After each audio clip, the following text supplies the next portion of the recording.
how do you map out your study plans for certifications? Do you have a set goal date and schedule it, or schedule when you feel ready? And I will answer that and then pass to the panelists. I'll give you my 2 cents, and that's really all it's worth is 2 cents, because everyone really has to pick their path themselves. But I usually set a date and I put the test out there, and you can always move that test. I think you got 48 hours out, you can move the test. But I get pretty regimented about how I do it. And so that drives me. If I have that on the calendar, I know that date is coming, like the Titanic and the iceberg.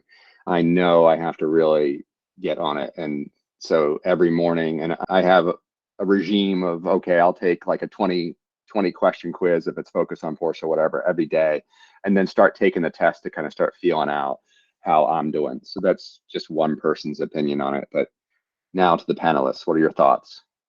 I would definitely set a date, because I would be the worst of just keep putting off the date of when to do it. So I would want to just set a date and then say, okay, by this date I have to do it. So then 2 weeks before, 3 weeks before, I'm studying 2 hours a day and getting ready.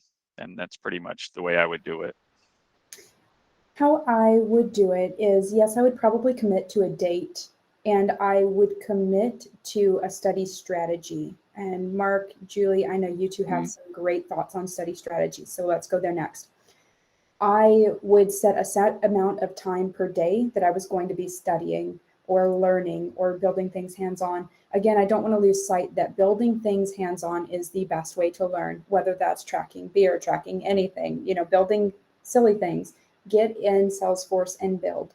You would say, well, why not just study the questions that are going to be on the admin exam? Well, because you want to be preparing yourself for actually doing the job, not passing a test, right? And so you need to be learning every single day. And even if you fail when that exam date comes, that arbitrary date, at least you know that you've learned. And that's not a failure, because you're learning every single day. So yes, commit to a time, like Dave Nava and Dave Albright say. Waking up early, for me, I have 2 young children. That really helps me out, and I find that's the most distraction-free period of my day. Committing to that, and then a date to take my exam, and really just a study strategy, that's how I would do it. Now, to Mark and Julie, study strategies, please.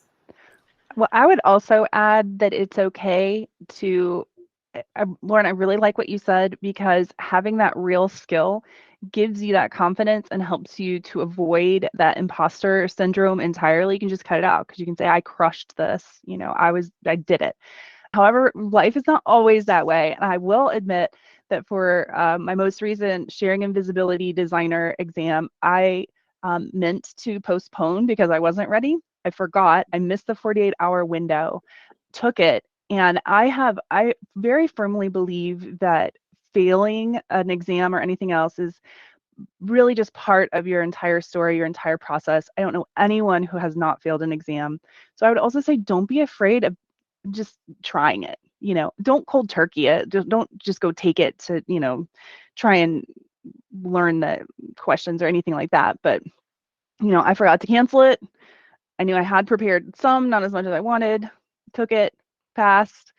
Like, we don't have to have a whole lot of anxiety around that. I recognize that anxiety is a real thing, but you can manage that by saying that. So like, I never tell anybody when I'm studying or preparing or taking an exam. I just come home and I'm like, hey, guess what? So, you can take the pressure off. Failure is an option, is what I want to really reinforce too. Yeah, there's a couple questions on here that I'm going to get to in just a second, but yeah, I actually wrote, because Lauren kind of touched on it, I wrote fail in big letters over here on my note page, because failing is part of the process, right? Dave, if I could weigh in on study strategy real quick. Go ahead. For me, it's all about accountability. And personally, even if I have the schedule and I have the topics and I have the exam date, if I don't have a squad with me, that's tough. So I like to gather together folks and set that same deadline and set that same goal so that we're all on that path together. And, obviously, the more folks that you are trying to align schedules with, the more challenging it can be. But even if I have one other study buddy, that helps me a ton. So I would just say, if it's, sort of loosey-goosey and I'm the only one who's committed, sometimes that's challenging for me. So if I have even one other accountability buddy, that can help me a ton. So highly recommend, partnering up with at least one other person so you can sort of both celebrate whether you pass that exam or not. Guess what? I didn't pass my admin exam the first time way back when. So failing is a learning experience.